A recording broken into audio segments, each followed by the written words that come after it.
I smoothed my skirt and took a deep breath, my hand hovering over the polished brass doorknob. The muffled voices from inside the conference room grew louder, and I caught snippets of heated discussion. This was it, the moment that would define my career. "Are you ready, Caroline?" Jackson's warm voice startled me. I turned to see my fiancé's reassuring smile, his blue eyes twinkling with pride. "As ready as I'll ever be," I replied, forcing a smile. "Let's do this." Jackson squeezed my hand and pushed open the door. The chatter inside ceased abruptly as we entered. All eyes turned to us, or rather to me. "Ah, there she is!" Mr. Thornton, the senior partner, boomed. "Caroline, we were just discussing your brilliant strategy for the Donovan case. Care to enlighten us further?" I stepped forward, acutely aware of the scrutiny from my colleagues. "Of course, Mr. Thornton, as I outlined in my brief." As I launched into my presentation, I couldn't help but feel a surge of pride. At 38, I was on the cusp of making partner at one of New York's most prestigious law firms. Years of hard work, sleepless nights, and sacrifices were finally paying off. But even as I spoke, a nagging doubt gnawed at the back of my mind. Was this really what I wanted? The engagement ring on my finger felt suddenly heavy, a reminder of the other major decision looming in my life. "Excellent work, Caroline," Miss Thornton said as I concluded. "I think we can all agree that with this strategy, victory is all but assured." A round of applause filled the room, and I basked in the moment of triumph. As the meeting adjourned, Jackson approached, beaming. "You were incredible," he whispered, pulling me into a quick embrace. "Mom's going to be so proud when she hears about this." My stomach clenched at the mention of Evelyn, Jackson's mother. Our last encounter flashed through my mind. Her perfectly coiffed hair, designer outfit, and razor-sharp smile that never quite reached her eyes. "Caroline, darling," she had purred, eyeing me up and down. "That's an interesting choice of outfit. I suppose it's practical for your work, isn't it?" I pushed the memory aside and focused on Jackson. "Thanks, honey. I'm just glad it's over. How about we celebrate tonight?" "Actually," Jackson said, his expression turning serious, "I was hoping we could have dinner with Mom. She's in town for a charity event and wants to discuss wedding plans." My heart sank. "Oh, I don't know, Jackson. I've got a lot of work to catch up on, and—" "Please, Caroline," he interrupted, his eyes pleading. "It would mean so much to me. You know how important family is, especially with Dad gone." I bit my lip, torn between my desire to avoid Evelyn and my love for Jackson. The mention of his late father, George, added another layer of complexity. There was something about George's death that never sat right with me, a family secret that seemed to linger just beneath the surface. "All right," I conceded, forcing a smile. "I'll make it work." Jackson's face lit up. "Great, I'll let Mom know. She'll be thrilled." As he walked away to make the call, I slumped against the wall, my earlier elation evaporating.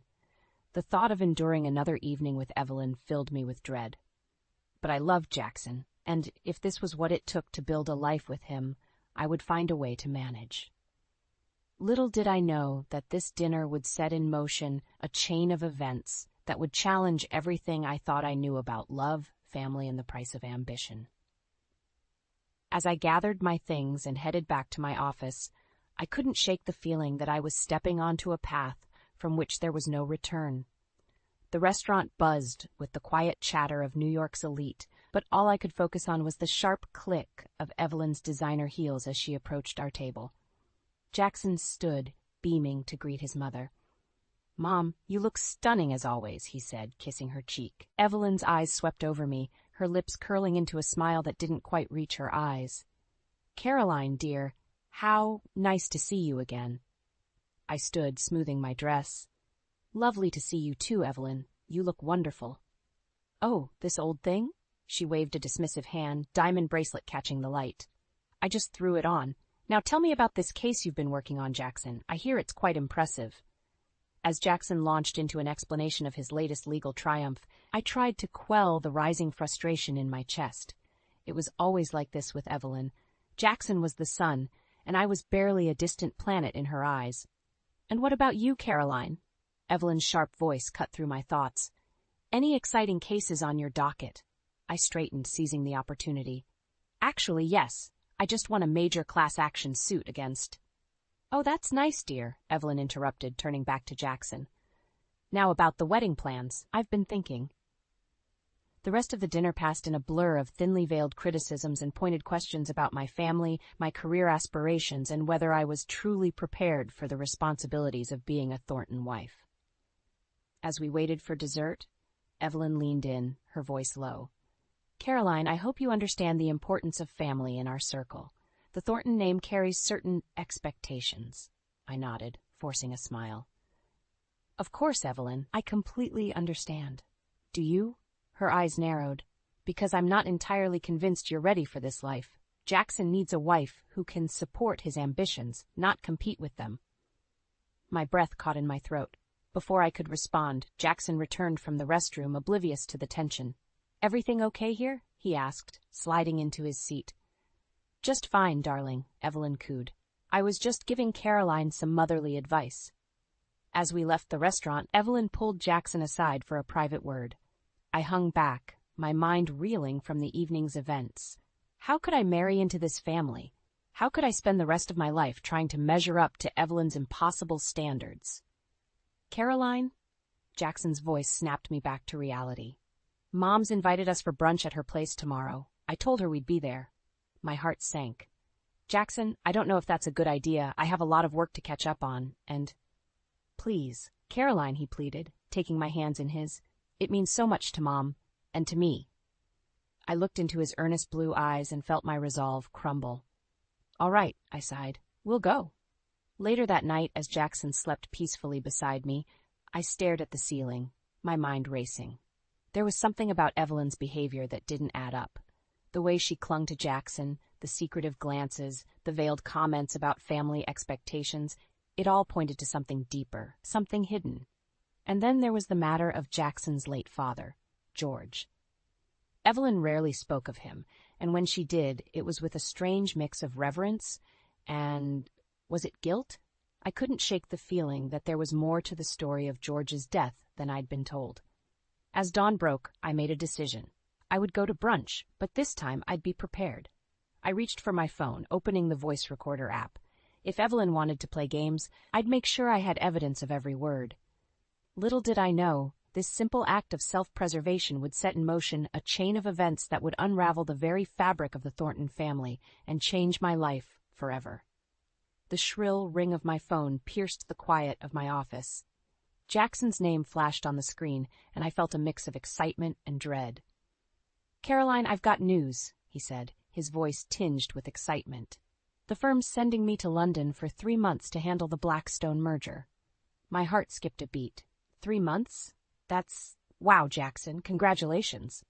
I know it's sudden, but this is huge for my career. You understand, right? I swallowed hard, pushing down the conflicting emotions. "Of course. When do you leave?" "Tomorrow morning," he replied. "I'm sorry for the short notice. Can you meet me for dinner tonight? We can celebrate before I go." After hanging up, I leaned back in my chair, a wave of relief washing over me. 3 months without Evelyn's constant criticism and meddling. 3 months to clear my head and figure out what I really wanted. That evening, over candlelight and wine, Jackson's eyes sparkled as he talked about the opportunity. I tried to match his enthusiasm, but my mind kept wandering. "You've been quiet," he said, reaching for my hand. "Is everything okay?" I forced a smile. "Just thinking about how much I'll miss you." His face softened. "I'll miss you too. But think of it this way, absence makes the heart grow fonder, right?" As we said our goodbyes at the airport the next morning, I couldn't shake the feeling that this separation was more than just a work trip. It felt like a crossroads. The weeks that followed were a whirlwind of work and self-reflection. Without Jackson's constant presence, I found myself questioning everything: our relationship, my career, the looming specter of Evelyn in our future. One evening, as I pored over case files in my living room, my phone buzzed with a text from Evelyn. "Dinner tomorrow night. We need to discuss the wedding. No excuses." My stomach churned. I'd managed to avoid her for weeks, but I knew I couldn't put it off forever. Reluctantly, I agreed. The next night, I found myself seated across from Evelyn in an upscale restaurant, her perfectly manicured nails tapping impatiently on the table. "Now, Caroline," she began, her voice dripping with false sweetness. "With Jackson away, I thought it was time we had a little chat about your future in this family. I steeled myself. What about it, Evelyn? Her eyes narrowed. I'll be blunt. I'm not convinced you're the right fit for Jackson or for the Thornton name. I love Jackson, I said firmly. And he loves me. Evelyn laughed, a cold, brittle sound. Love? Oh, darling, love has nothing to do with it. Marriage in our circle is about alliances, about maintaining a certain standard. As she continued to list my perceived shortcomings, I felt something snap inside me. Enough, I said, my voice low but firm. I don't need your approval, Evelyn. Jackson and I— Jackson, she interrupted, doesn't know what's best for him. But I do. I've protected him his entire life, and I won't let you ruin everything I've built. Her words hung in the air, heavy with implication. What do you mean, protected him? I asked, a chill running down my spine. Evelyn's face paled, realizing she'd said too much. Nothing. Forget I said anything. But I couldn't forget. As I left the restaurant, my mind raced. What was Evelyn hiding? What had she done to protect Jackson? Back in my apartment, I paced restlessly, unable to shake the feeling that I was on the verge of uncovering something big. On impulse, I picked up my phone and dialed a number I rarely used. Dad? I said when he answered. I need to ask you something about Jackson's father, George. There's something not right about his death, isn't there? The long pause on the other end of the line confirmed my suspicions. When my father finally spoke, his words sent a chill through me.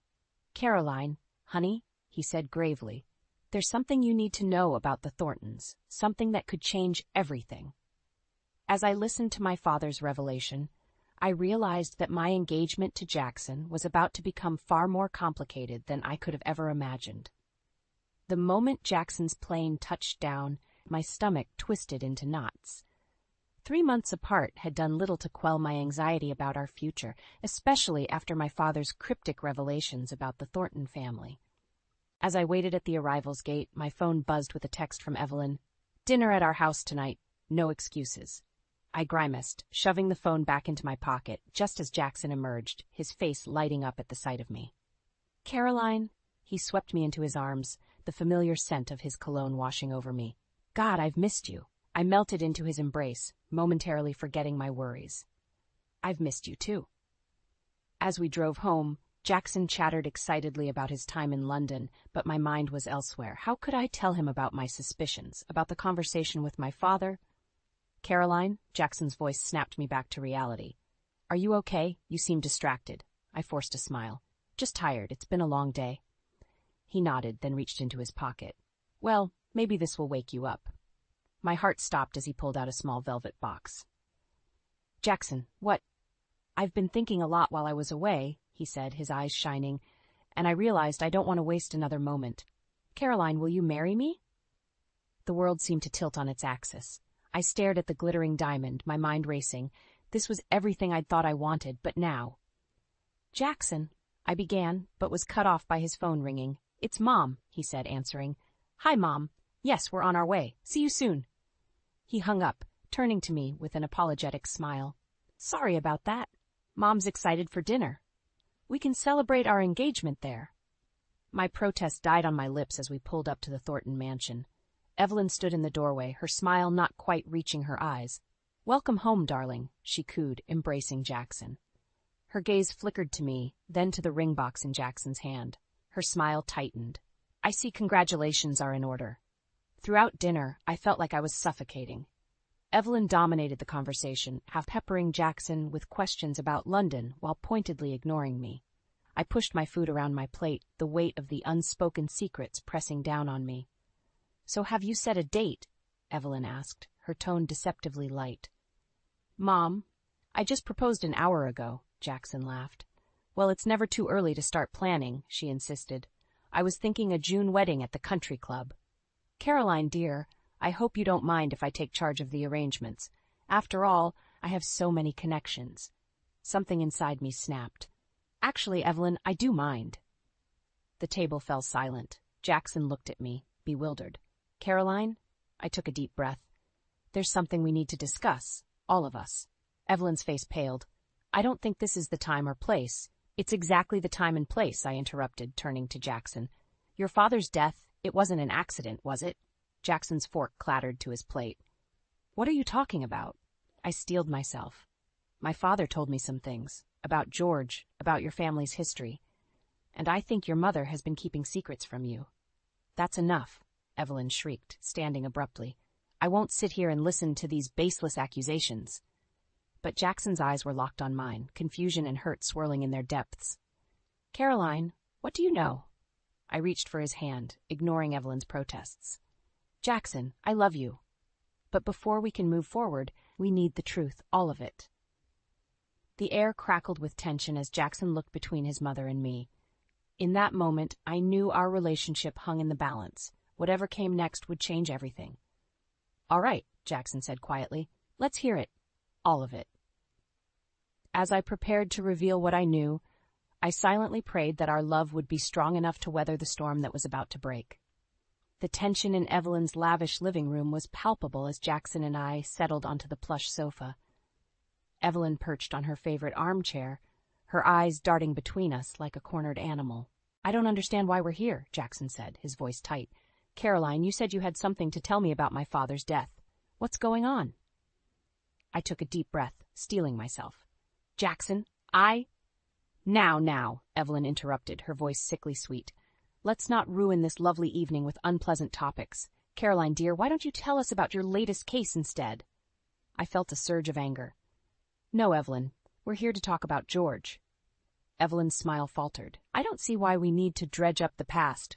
George's death was a tragic accident, nothing more." "Was it?" I challenged, reaching into my purse. My fingers closed around my phone, the voice recorder app ready. "Because I've heard some things that suggest otherwise." Jackson leaned forward, his face a mask of confusion and hurt. "What are you talking about, Caroline?" I turned to him, my heart breaking at the pain in his eyes. "Jackson, I love you, but there are things about your family, about your father's death, that you need to know." "That's enough," Evelyn snapped, standing abruptly. "I won't sit here and listen to these baseless accusations. Caroline, I think it's time you left." "I'm not going anywhere," I said firmly, pressing the record button on my phone. "Not until the truth comes out." Evelyn's eyes narrowed. "Truth? You want the truth? Fine. The truth is you've never been good enough for my son. You're nothing but a gold digger, trying to worm your way into our family." "Mom?" Jackson exclaimed, shocked. But Evelyn was on a roll now, her carefully cultivated facade crumbling. "You think you can come in here and start asking questions about George? You have no idea what sacrifices I've made for this family, what I've had to do to protect Jackson." "Protect me from what?" Jackson demanded, standing now too. Evelyn faltered, realizing she'd said too much. "Nothing, darling. I just meant." "No more lies," I said, my voice steady despite my racing heart. "Tell him the truth, Evelyn, about George's death, about Jackson's real father." The room fell silent. Jackson looked between his mother and me, his face a mix of confusion and dawning horror. "What is she talking about, Mom?" Evelyn's composure cracked entirely. "You ungrateful little witch," she hissed at me. "How dare you come into my home and try to destroy everything I've built? George was weak. He couldn't handle the pressures of our world. What I did for Jackson to give him the life he deserves." "What did you do?" Jackson whispered, his voice barely audible. I reached for his hand, but he pulled away, his eyes locked on his mother. Evelyn seemed to deflate, sinking back into her chair. "It was an accident," she murmured. "I never meant for George to die, but he was going to leave us, to ruin everything. I couldn't let that happen." The confession hung in the air, heavy and suffocating. Jackson stumbled backward, his face ashen. You killed Dad?" Evelyn reached for him, but he recoiled. "Jackson, please. You have to understand. I did it for you, for us." I stood, moving towards Jackson, but he held up a hand, stopping me. "Don't," he said, his voice breaking. "Just don't." With that, he turned and fled the room. I heard the front door slam moments later. Evelyn and I stared at each other, the weight of what had just transpired settling over us. I reached into my purse, pulling out my phone. "I recorded everything," I said quietly. "It's over, Evelyn." Her eyes widened in fear, then narrowed with hatred. "This isn't over," she spat. "You've ruined everything." As I left the house, my mind raced. I had the truth now, but at what cost? Jackson was gone, devastated by the revelations. And Evelyn was dangerous, cornered. I knew in that moment that my next steps would determine not just my future, but Jackson's as well. The truth was out, but the real battle was just beginning. The days following the confrontation at Evelyn's house were a blur of unanswered calls and sleepless nights. Jackson had disappeared, leaving me to grapple with the fallout alone. I'd barely slept, jumping at every noise, half expecting Evelyn to burst through my door at any moment. When my phone rang on the third day, I nearly dropped it in my haste to answer. "Jackson?" "Caroline." Evelyn's icy voice sent a chill down my spine. "We need to talk. Come to the house, now." My instincts screamed at me to refuse, but concern for Jackson overrode my fear. "Is Jackson there?" "Just come," she snapped before hanging up. Heart pounding, I grabbed my phone with the damning recording and headed to the Thornton mansion. As I pulled up, I noticed Jackson's car in the driveway. Relief flooded through me, quickly followed by apprehension. What was I walking into? Evelyn opened the door before I could knock, her face a mask of cold fury. "In here," she said, leading me to the study. Jackson sat in an armchair, his face haggard and unshaven. He barely looked up as I entered. "Sit down, Caroline," Evelyn commanded, closing the door behind us. "It's time we settled this once and for all." I remained standing, my hand clutching my phone in my pocket. "Where have you been, Jackson? I've been worried sick." He finally met my gaze, his eyes hollow. I needed time to think about everything. Evelyn circled the room like a predator. "Yes, and we've had quite the enlightening conversation, haven't we, darling?" "What's going on?" I demanded, my anxiety spiking. "What's going on," Evelyn said, her voice dangerously low, "is that you're going to hand over that recording and walk away. Forever." I stiffened. "And why would I do that?" "Because," she smiled, a triumphant glint in her eye, "if you don't, I'll make sure Jackson loses everything. His career, his reputation, everything." "You can't do that," I protested, but doubt crept in. Evelyn's influence ran deep. "Can't I?" she challenged. "One word from me, and every firm in this city will blacklist him, and that's just the beginning." I turned to Jackson, desperate. "You can't let her do this. We have proof of what she did." He looked away, defeated. "It's not just about me, Caroline. There are other people involved, other secrets. If this gets out, it'll destroy more than just our family." Evelyn pressed her advantage. "You see? You're out of your depth, dear. This is bigger than you can imagine. Now, be a good girl and hand over the phone." My mind raced. Everything I'd fought for, the truth I'd uncovered, was I really going to let it all go? But looking at Jackson's broken expression, I realized the cost might be too high. With shaking hands, I pulled out my phone. "If I do this, you'll leave Jackson alone? Let him live his life?" Evelyn's eyes gleamed. "Of course, dear. That's all I've ever wanted." As I held out the phone, a sudden clarity struck me. This wasn't just about Jackson or me anymore. It was about justice, about the truth. In that moment, I made a decision that would change everything. "No," I said, pulling the phone back. "I won't let you win, Evelyn, not this time." Her face contorted with rage. "You little—" But I was already moving, darting for the door. Evelyn lunged, her nails raking my arm as I twisted away. I yanked the door open, only to find myself face to face with two stern-looking men in suits. "Caroline Thompson?" one asked, flashing a badge. "We're with the FBI. We need you to come with us." Behind me, I heard Evelyn's triumphant laugh. "I told you, dear, you're out of your depth." As the agents led me away, I caught one last glimpse of Jackson, his face a mix of anguish and something else. Was it resolve? The door closed behind us, and I realized with a sinking heart that the game had changed. Whatever came next, I was now playing for much higher stakes than I'd ever imagined. The fluorescent lights of the FBI interrogation room buzzed incessantly as I sat, my heart pounding. Hours had passed since they'd brought me in, and I'd refused to speak without my lawyer present. Finally, the door opened, and in walked Jackson, followed by a man I recognized as one of the top criminal defense attorneys in the city. "Caroline," Jackson said, his voice strained. "Are you okay?" I nodded, unable to find words. The attorney, Mr. Donovan, sat across from me. "Miss Thompson, I'm here to represent you. Now, let's hear what the FBI has to say." As if on cue, two agents entered. "Miss Thompson, we have some questions about your involvement with the Thornton family and certain financial irregularities." My mind raced. Financial irregularities? This had to be Evelyn's doing. "I don't know anything about that," I said firmly. The agent slid a folder across the table. "We have evidence suggesting otherwise. Large sums of money transferred to offshore accounts, all linked to you and Jackson Thornton." I gasped. looking at Jackson in disbelief. He avoided my gaze, his face a mask of guilt and fear. Mr. Donovan intervened. My client has no knowledge of these transactions. Now, unless you're charging her with something specific, we're leaving. The agent leaned forward. We're not done here. Miss Thompson, we know about the recording. Hand it over, and maybe we can make a deal. Suddenly, everything clicked into place. This wasn't about money laundering. It was about Evelyn's confession. Somehow, she'd manipulated the FBI into doing her dirty work. I steeled myself, making a split-second decision. I'll play the recording, I said, but only if Jackson and Mr. Donovan hear it too. The agents exchanged glances, then nodded. With shaking hands, I pulled out my phone and pressed play. Evelyn's voice filled the room, her words damning and clear. As the recording played, I watched the color drain from Jackson's face. The agents listened intently, their expressions shifting from skepticism to shock. When it ended, silence hung heavy in the air. Jackson looked at me, his eyes filled with a mix of pain and dawning realization. Caroline, I had no idea. All this time I thought... One of the agents cleared his throat. Miss Thompson, this recording changes things significantly. We'll need to verify its authenticity, but if it's genuine...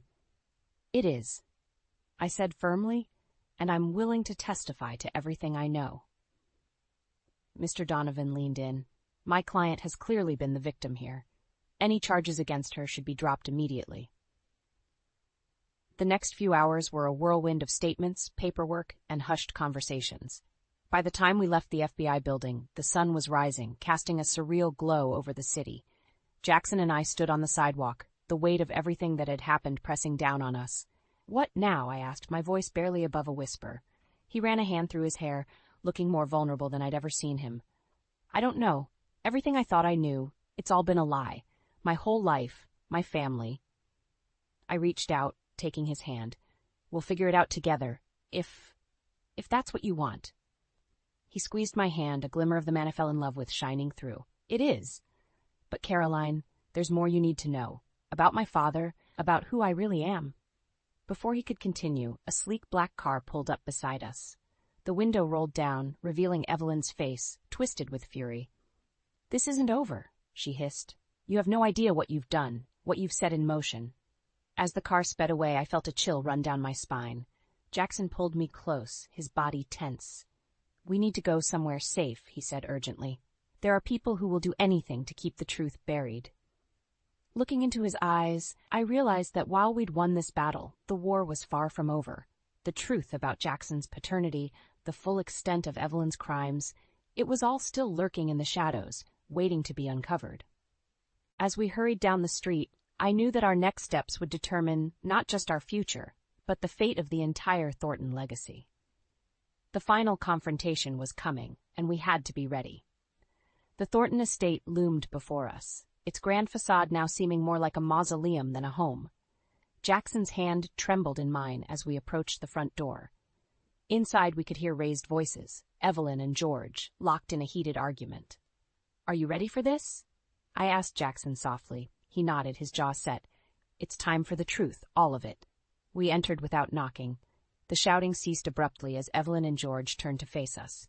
Evelyn's face was a mask of fury, while George looked utterly defeated. You! Evelyn hissed, glaring at me. Haven't you done enough damage? Jackson stepped forward. It's over, Mom. We know everything. George sank into a chair, his face ashen. Son, I can explain. No need, Jackson interrupted. I had a paternity test done. I know you're not my biological father. The room fell silent. Evelyn's composure cracked, tears welling in her eyes. Jackson, please. Everything I did for you. I couldn't stay silent any longer. You murdered your husband, Evelyn. You've manipulated and lied for years. How is that for Jackson's benefit? George looked up, shock evident on his face. Murdered? Evelyn, what is she talking about? Jackson pulled out a folder. It's all here, Dad. The truth about my birth, about your brother Richard, about everything. As Jackson laid out the evidence, bank statements, medical records, and my damning recording, I watched the last vestiges of the Thornton family crumble. George's face cycled through disbelief, anger, and finally a deep, abiding sorrow. Evelyn, cornered at last, lashed out. You ungrateful brats! Do you have any idea what I've sacrificed? The lengths I've gone to protect this family's legacy? By killing Dad's brother? By passing off his child as dad's? Jackson's voice cracked. That's not protection, Mom. That's destruction. I placed a hand on Jackson's arm, offering silent support as he continued. I'm done with the lies, the manipulation. I'm done with the Thornton name. Evelyn gasped. You can't mean that. You're a Thornton. No, Jackson said firmly. I'm not, and I never was. He turned to me, his eyes softening. Caroline, if you'll still have me, I'd like to take your name when we marry. Start fresh, build something honest. My heart swelled. Despite everything, our love had endured. Of course, I whispered, squeezing his hand. George stood slowly, looking years older than he had just hours ago. Jackson, son, because you are my son, regardless of blood, I'm so sorry for everything. As George moved to embrace Jackson, Evelyn made a desperate lunge for the folder of evidence. I intercepted her, our bodies colliding. We grappled, and I felt a sharp pain in my side. Looking down, I saw a letter opener clutched in Evelyn's hand, its tip stained red. Caroline, Jackson cried out, rushing to my side. Everything happened in a blur after that. The police, summoned by George, arrived within minutes. Evelyn was led away in handcuffs, her perfectly manicured facade finally shattered completely. As paramedics tended to my wound, thankfully shallow, I watched the last chapter of the Thornton dynasty come to a close. Months later, as Jackson and I stood hand in hand before a judge, reciting our vows, I reflected on the tumultuous journey that had brought us here. The Thornton name was now a thing of the past, tarnished by scandal and tragedy. But from its ashes, something beautiful had emerged. I now pronounce you husband and wife, the judge declared. Mr. and Mrs. Thompson. As we sealed our union with a kiss, I knew that while the road ahead might not be easy, we would face it together, armed with truth, love, and the strength we'd forged through adversity. Evelyn's web of lies had finally unraveled, and in its place, a new legacy was beginning. One built on honesty, forgiveness, and the unbreakable bond between two people who had weathered the storm and emerged stronger for it. As we walked out of the courthouse into the bright sunshine, I smiled up at my husband. The future stretched before us, full of promise and hope. Whatever challenges lay ahead, we would face them together, as equals, as partners, as the Thompsons. The shrill beep of the smoke detector jolted me awake. I bolted out of bed and ran to Lucas's room, heart pounding. Thick plumes of smoke billowed out from under his door. I barged in, waves of heat hitting me. Lucas was sitting up in bed, crying and coughing as acrid fumes filled the room. "Lucas, are you okay?" I yelled over the piercing alarm. He reached for me, tears streaming down his soot-smudged cheeks. Scooping him into my arms, I dashed out of the room. Jonah lounged in the hallway, an empty popcorn bag and can of butane at his feet. He watched us with amusement as I frantically patted Lucas's back, trying to soothe his hacking coughs. "What did you do?" I demanded, glaring at my 17-year-old stepson. Lucas wailed, burying his face in my shoulder. Jonah smirked. "Chill out, it was just a prank with some smoke bombs. The kid needs to toughen up." Fury boiled inside me. "He's 6 years old. You could have seriously hurt him." "Eek," Jonah snickered. "Don't be so dramatic. It was a harmless joke." He whipped out his phone and started recording us. I wanted to slap that smug look off his face, but Lucas was trembling in my arms, his safety my priority. I carried him outside into the cool night air, rubbing his back gently. "It's okay, baby. Just breathe," I soothed. After a few gulping breaths, his cries tapered to whimpers, but he still clung to me like a lifeline. My blood boiled. This was the last straw. Ever since I married Theo 3 years ago, gaining an insolent teenage stepson in the process, Jonah's pranks had grown increasingly menacing. Lucas was his favorite target. Just last week, I'd found Lucas's favorite stuffed animal, gutted and hung from the ceiling fan, the mutilated fluff strewn across his bedroom.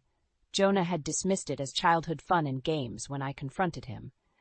Theo always excused Jonah's behavior, calling me oversensitive. "Boys will be boys," he'd say with an indifferent shrug. But this felt different, crueler. Jonah sidled up, phone extended as he recorded us. "Ow, is little Lucas scared?" he taunted. Lucas whimpered and hid his face. I tightened my arms around him. "Get away from us," I snapped at Jonah. "Haven't you tormented him enough?" Jonah's lip curled. "I was just messing around." God, learn to take a joke. My hands shook with anger. I wanted to knock that phone out of his hand and wipe that smug look off his face. But Lucas needed me. I carried him inside, throwing a vicious glare at Jonah. "We're not finished here."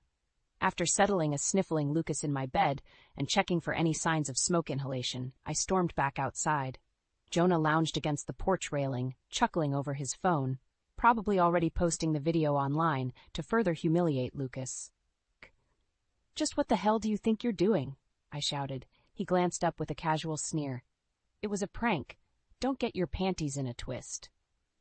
"A prank? You terrified a 6-year-old boy, filled his room with smoke." Jonah rolled his eyes.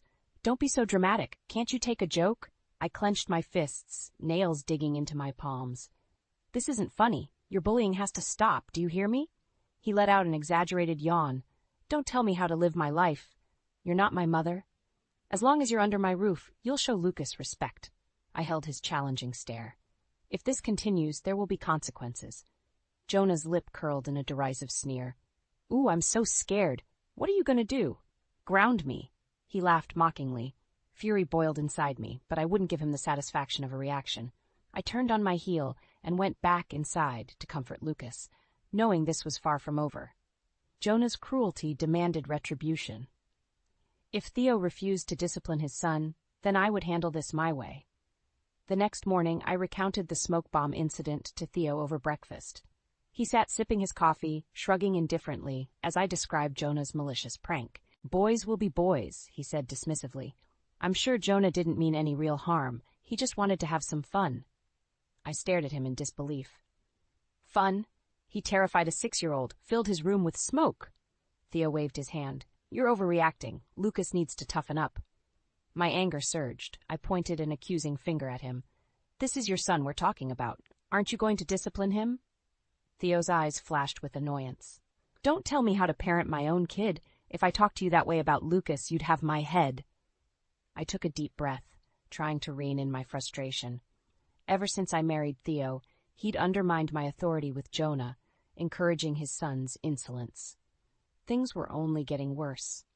"Lucas won't sleep in his own room now," I said evenly. "He's terrified Jonah will hurt him again. As his father, you need to take action here." Theo drained his coffee and stood up. "I'm late for work. We'll talk about this later." He pecked my cheek and headed out the door, avoiding my gaze. I wanted to scream. Lucas was suffering while Theo stuck his head in the sand. He always made excuses for Jonah's behavior, but this had gone too far. After dropping Lucas at school, I called my friend Alicia. I confided my concerns about Jonah escalating his bullying. "That sounds serious," she said. "Can Theo set some boundaries?" I sighed. "Theo refuses to discipline him. He undermines me whenever I try to curb Jonah's behavior." "Yikes, that's a red flag," Alicia said. "Have you considered family counseling?" The suggestion rankled me. Why should Lucas be subjected to therapy because of Jonah's cruelty? As his mother, it was my job to protect him. If Theo wouldn't act, I needed to take matters into my own hands. A seed of an idea began to form. Theo's lackadaisical parenting had enabled Jonah's reprehensible behavior for too long. It was time for me to push back, to finally hold both of them accountable. When Lucas came home, he seemed shaken. With some gentle prodding, he confessed that Jonah had cornered him at recess, whispering chilling threats about their next prank. My blood boiled. This had to stop. That night after Lucas was asleep, I confronted Theo again. "We need to send Jonah to counseling, set firm boundaries." He threatened Lucas again today. Theo didn't even glance up from his computer. "You're blowing this out of proportion. Lay off the kid." I slammed my hands on the desk. "Why are you ignoring this? He's tormenting Lucas." Theo's glare chilled me. "I won't tell you again. Back off." The finality of his words stunned me. In that moment, I knew our marriage was over. Theo would always put Jonah first, no matter what cruelty he inflicted. Fine, I thought. If Theo refused to protect Lucas, then I would. It was time to take matters into my own hands. No more pleading or idle threats. If I wanted to put an end to Jonah's bullying for good, I needed to outmaneuver them both. I lay awake planning that night, cold purpose flowing through me. I would beat Theo and Jonah at their own game. Justice would be served. The sound of shouting jolted me from my thoughts. I was volunteering in Lucas's classroom when raised voices echoed from down the hall. Exchanging puzzled glances with the teacher, I stepped out to investigate. At the end of the corridor, a crowd had gathered. Drawing closer, I realized the commotion was coming from the principal's office. Absolutely unacceptable behavior, an irate father bellowed. Principal Collins tried placating the man, but he angrily brushed her off. My son's got a black eye thanks to that punk. My breath caught. It didn't take a genius to know who the father was referring to. Sure enough, a sullen Jonah slouched in one of the office chairs, glaring defiantly as the man continued shouting. Principal Collins noticed me lingering in the doorway. Arya, perhaps you could provide some insight into this unfortunate incident, she said delicately. I averted my gaze from Jonah's defiant stare. I'm afraid I don't know what this is regarding. The irate father whirled on me. That hooligan of yours attacked my boy in the parking lot this morning, punched him right in the face. I felt Jonah's glare boring into me. Keeping my expression neutral, I turned to Principal Collins. I'm very sorry this happened, but I don't see what this has to do with me. The man's face reddened. Don't play dumb. You need to keep that punk on a tighter leash. He jabbed an accusatory finger towards Jonah. Maintaining my composure, I firmly stated this was an issue between the two boys. I avoided meeting Jonah's stare, refusing to be manipulated by him anymore.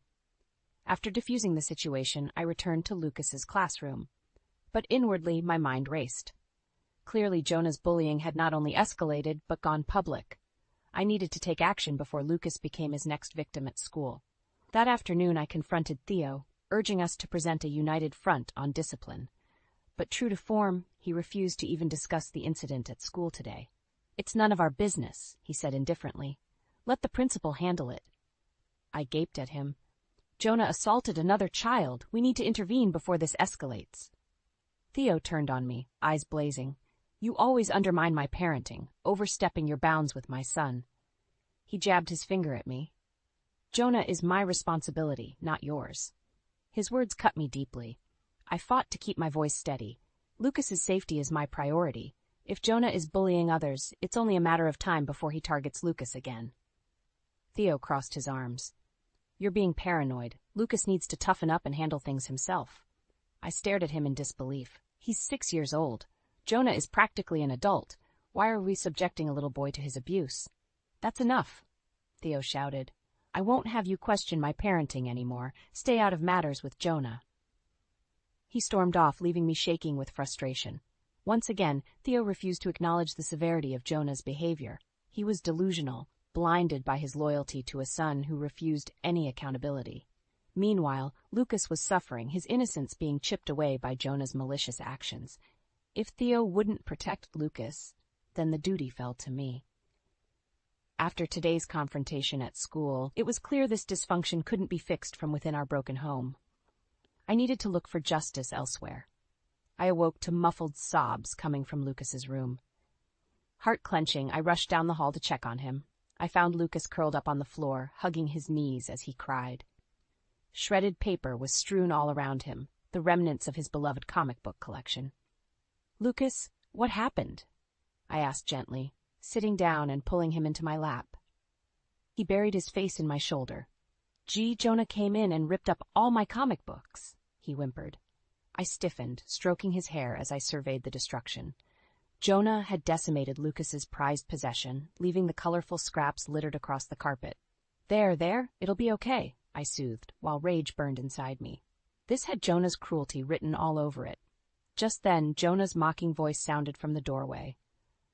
Ah, is baby Luca crying over his stupid comics? Lucas shrank back against me. I glowered at Jonah, instinctively tightening my protective hold. That's enough, just leave us alone. Jonah smirked, leaning against the doorframe.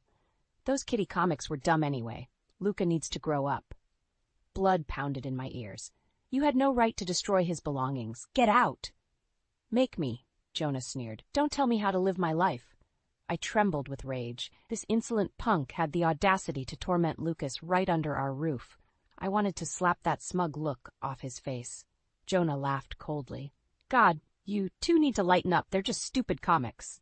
He sauntered away, whistling mockingly. My fists clenched. I had to get Lucas away from here, somewhere Jonah couldn't terrorize him. Over the next week, Jonah's bullying escalated. Menacing texts, destroyed toys, callous verbal abuse. Lucas was subjected to it all. My heart broke watching my sweet little boy become more withdrawn and fearful. Meanwhile, Theo continued making pathetic excuses. It's just normal sibling rivalry, he claimed. Lucas needs to toughen up. But the final straw came late one night when I discovered Lucas's beloved goldfish, Bubble, belly up in his tank. Scrawled on the tank in red marker were the words, "Snitches get stitches." It didn't take a genius to deduce the culprit behind this vicious threat. I'd had enough. Theo refused to protect Lucas, so it was up to me to take matters into my own hands. The next day I withdrew a large sum of cash from my personal savings account, money Theo knew nothing about. For weeks now, I'd been compiling evidence documenting Jonah's reprehensible behavior and Theo's enabling complicity. I tucked the cash safely away, finalizing my plans. That night, I confronted Theo one last time, pleading for us to present a united front with discipline. He reacted with his usual indifference laced with disdain for my parenting concerns. "I won't tell you again," he warned. "Let me handle my own son." He stormed off, leaving me with icy resolve. Fine, I thought. I'll handle this my way. Lucas had suffered long enough while Theo stuck his head in the sand. His loyalty would always lie with his bully of a son. Well, not anymore. I was done being gaslighted and undermined. Lucas's innocence was being stripped away by the day under this toxic roof. If Theo refused to act, I would. It was time for me to take back control and finally put an end to this dysfunctional household. No more playing nice or following the rules. Justice would be served, one way or another. Over the next few weeks, I discreetly gathered evidence of Jonah's bullying and Theo's enabling behavior. I compiled a dossier of photos documenting Jonah vandalizing Lucas's belongings, screenshots of threatening texts, and even audio recordings of their vicious verbal abuse. I also started tracking Theo's movements, keeping a detailed log of his activities. He claimed to be working late most nights, but I suspected another motivation. My suspicions were confirmed when I followed him one evening to a seedy casino. So while our savings dwindled from Jonah's expensive gadgets and clothing, Theo was pissing away money gambling. Armed with concrete proof of their deception, it was time to put my plan into action. I withdrew the last of my personal savings I'd been hiding from Theo, gathering essential documents and retaining a lawyer on the down low. When the day came, I wanted to be ready for a clean exit with Lucas in tow. But I needed a catalyst first, something to publicly expose both Theo and Jonah's deceit in an irrefutable display. The time had come for consequences. The perfect opportunity arose a few weeks later at Thanksgiving. Both our families would be gathering for the holiday meal, the ideal audience for what I had in mind. I made sure Lucas stayed by my side the entire afternoon, protecting him from Jonah's torments. Right on cue, as dinner concluded, Jonah made a snide comment about Lucas wetting the bed the other night. Lucas's lip trembled at the callous humiliation in front of our whole family. It was time for the curtain to drop on this charade. I plugged my phone into the TV and began playing the video I'd compiled documenting Jonah's relentless bullying. "What is this?" Theo demanded, reaching for the remote. I smacked his hand away, increasing the volume. "This is the truth." For 10 excruciating minutes, our families witnessed Jonah's despicable behavior via the photos, videos, and screenshots I'd collected. By the end, tears were streaming down Lucas's face. Theo looked on in shock, rendered speechless. When the video ended, I calmly ejected my phone and slipped it into my pocket. Stony silence engulfed the room. You could hear a pin drop. Theo found his voice first. "How could you ambush us like this?" His face reddened with embarrassment and fury. I met his gaze coolly. "Don't blame me for exposing the dysfunction you've enabled under your roof." Murmurs arose from our gathered family. Lucas clutched my hand tightly. I gave a gentle, reassuring squeeze before turning my glare on Jonah. He pointed an accusing finger at me, sneering, "You psycho bitch!" Gasps erupted from around the table. Lucas buried his face in my shoulder. I maintained icy composure. "This charade ends today. I'm filing for divorce and sole custody." Theo shot to his feet. "Over my dead body, Jonah is my son!" Perfect. I reached into my handbag and retrieved the manila envelope containing my evidence of Theo's gambling addiction and reckless spending. "Not when the court sees how you've endangered Lucas by enabling your son's violence," I said. More murmurs broke out as I revealed Theo's gambling habits and discretionary spending. My in-laws regarded me with dawning respect. Theo glared at me with impotent rage. "You deceitful snake! How dare you humiliate me like this?" I slammed my hands on the table, rattling the dishes. How dare you subject Lucas to abuse while you secretly gamble away our money? The room exploded into chaos, both families shouting. Lucas clung to me, trembling. In the pandemonium, I quietly slipped away with my son in tow, ready to start a new life far from this toxic household. Justice had been served. I finally reclaimed control after years of manipulation from Theo and Jonah. By exposing their deceit, I secured freedom and safety for myself and my son. The time had come for a new beginning. In the weeks following Thanksgiving, my life changed drastically.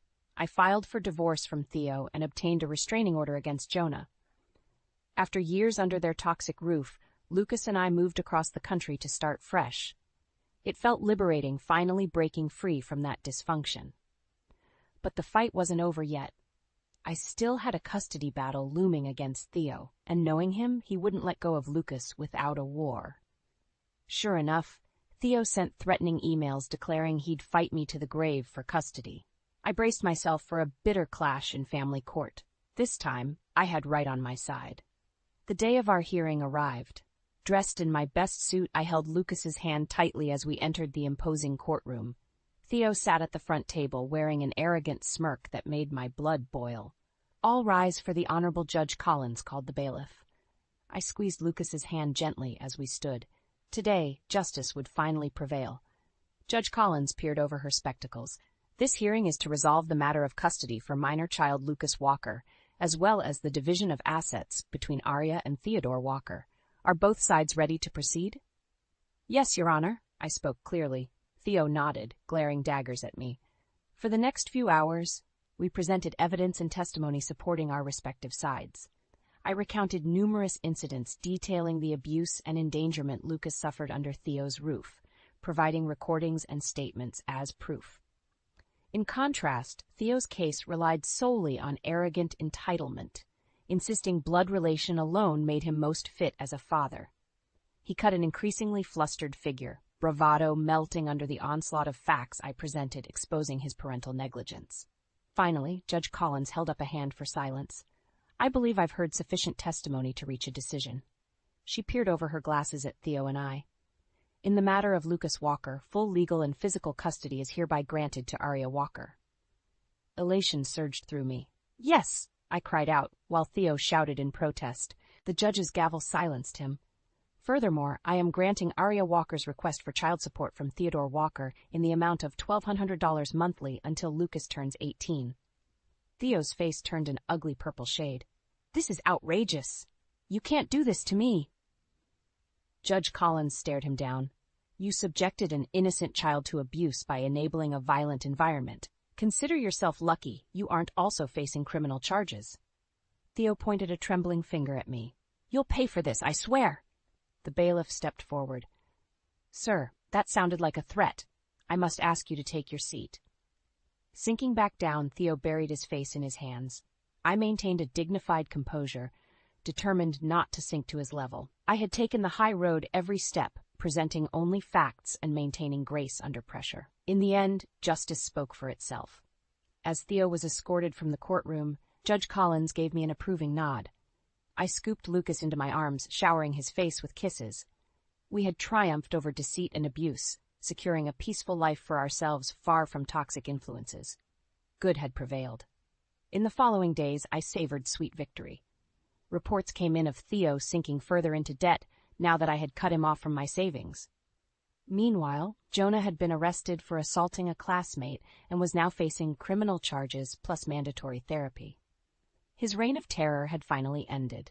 Lucas displayed resilience, bouncing back now that he was safe from harm. I enrolled him in a wonderful new school where he made friends and even joined an arts program. Each day the shadows of his past faded a little more. As for me, I relished this fresh start. The righteous satisfaction of exposing Theo and Jonah's cruelty, combined with securing Lucas in a loving home, gave me a sense of profound purpose. For the first time in years, I truly breathed free, the drama and chaos now behind me. Justice had been hard-won, but sweet. Lucas and I now walked in the light, the future stretching bright before us. In the months following the custody hearing, I received sporadic, threatening messages from Theo. He blamed me for destroying his life and swore I'd pay. I simply archived the messages in case they could be used as future evidence. Meanwhile, Theo's circumstances grew increasingly dire. His gambling spiraled out of control, racking up monumental debts. With no access to my savings anymore, he resorted to increasingly desperate measures. The day I received a call from his mother, I knew the reckoning had arrived. "Arya, dear, I'm sorry to bother you," Evelyn began, sounding strained. "But I'm afraid Theo's gotten himself into serious trouble." According to her, Theo had not only lost his job and declared bankruptcy, but had also resorted to theft from close family and friends to pay off furious bookies. His own parents had just filed a police report upon discovering $15,000 in heirloom jewelry missing from their home. My mind raced, wondering if any of my valuables had also been pilfered. As far as I knew, Theo had no idea where I'd moved to with Lucas. Still, unease crept down my spine. That night, I double-checked our door locks and windows. Lucas and I had created a peaceful sanctuary since escaping Theo's toxicity. I refused to let his desperate crimes disturb our new life. Sure enough, a week later, Evelyn called again, sobbing this time. Theo had robbed his own parents' home in broad daylight. While they were out grocery shopping, a neighbor spotted him racing down the street with bags of valuables. It was brazen, foolish desperation. The police soon caught up to him trying to hawk their stolen items at a pawn shop. I felt sick as Evelyn recounted how he'd screamed vicious obscenities at the officers, even spitting at them as they dragged him away in handcuffs. The Theo I'd known had descended fully into bitter madness, lashing out at the world as he faced the consequences of his cruelty. Some dark part of me whispered that he deserved this reckoning. But mostly I felt a profound sadness for the man he could have been, if not for the blackness in his heart. At Lucas's request, I arranged a supervised visit with Evelyn so she could see her grandson. They wept in each other's arms, two innocent souls scarred by Theo's degeneracy.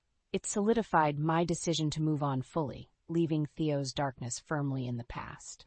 A few months later, the final hammer fell. A short article in the local newspaper reported that former hedge fund manager Theodore Walker had pled guilty to charges ranging from theft to domestic abuse. He'd be serving a minimum 5-year prison sentence. I let out a shaky breath, the last cord tying me to Theo finally severed. He could no longer hurt us. "Mommy, are you okay?" Lucas asked, glancing up from his coloring book. I hugged him tightly. "Yes, baby, I'm more than okay." I smiled down at my sweet, resilient boy, who had weathered so much yet retained his shining spirit. We never heard from Theo again. I focused on giving Lucas the happiest, most secure childhood possible. Every day, we healed a little more. Years later, as I proudly watched Lucas graduate high school as valedictorian, I reflected on our journey. We had escaped toxicity and created a loving family from the ashes. The darkness did not win. In the end, love prevailed.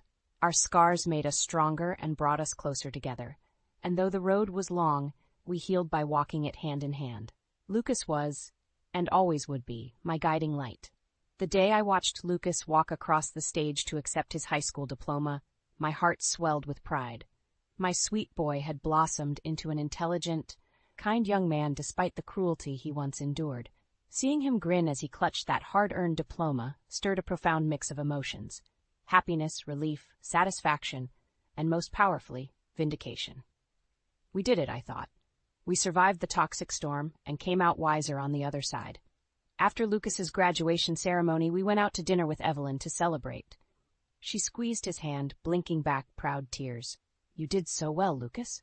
I know your parents are smiling down on you tonight." I swallowed the lump in my throat. She meant Theo too, of course. Evelyn had long forgiven her son's cruelty, but some wounds do not fully heal. After dinner, Lucas decided to head out with friends while Evelyn and I returned home. Settling on the porch swing with a glass of wine, I asked her delicately, "Have you heard anything about Theo lately?" She stared down at her lap. "He'll be eligible for parole in a year. I pray he's found some peace of mind after all this time." I hoped so too for her sake. People could change, but redemption required facing the past, something Theo had spent a lifetime avoiding. My phone buzzed and I glanced down. A text from Alicia read, "Did you hear? Jonah got arrested again." I quickly replied, "What happened?" Her response, "Caught vandalizing his high school gym." Third strike after all those bullying incidents years ago. I exhaled slowly. So his cruelty continued. Jonah's been arrested again, I told Evelyn gently. She just nodded, unsurprised. Despite my bitter history with Theo and Jonah, I took no pleasure in their pain. But there were consequences to cruelty, a lesson I hoped they had finally learned. The bright spot was Lucas. Sheltered in a peaceful home, he grew into a thoughtful, intelligent man. The nightmares that once plagued him faded along with memories of his troubled childhood. Watching him thrive filled me with fierce pride. I had fought through hell to secure a loving, stable life for my son. The scars remained but shaped us with empathy and wisdom. Some nights, bittersweet nostalgia still washed over me. I would always mourn the happy family we could have been. But life was a winding road. The old saying proved true. When God closes a door, he opens a window. Though Theo rejected the light, Lucas and I walked in it proudly. By taking the high road, we broke the cycle of cruelty without sacrificing our humanity. After surviving the storm, we embraced a new dawn. The day Lucas left for college, we clung to each other weeping. "I'm so proud of you," I choked out. "Your strength inspires me every day." He squeezed me tight. "I owe it all to my hero mom. You gave me my life back." Watching him drive away to start his own life chapter, my heart swelled with love and hope. The past was behind us now. A bright future lay ahead for Lucas, one he could shape with his compassion and integrity. The years flew by in a blur. Lucas thrived in college and beyond, forging his own path. He married a lovely woman who treated him with the kindness he deserved. When they had a son of their own, Lucas vowed to give his child the happy, peaceful childhood he had missed, but always deserved. The cycle of cruelty, dysfunction, and lies ended with our family. By taking the high road, we found healing. From the ashes, goodness grew. And so the story comes full circle. My son, once tormented, now has fulfilled his destiny as a loving father. And I, having overcome darkness, can rest knowing I walk in the light. Our scars healed because we face them together. Love prevails.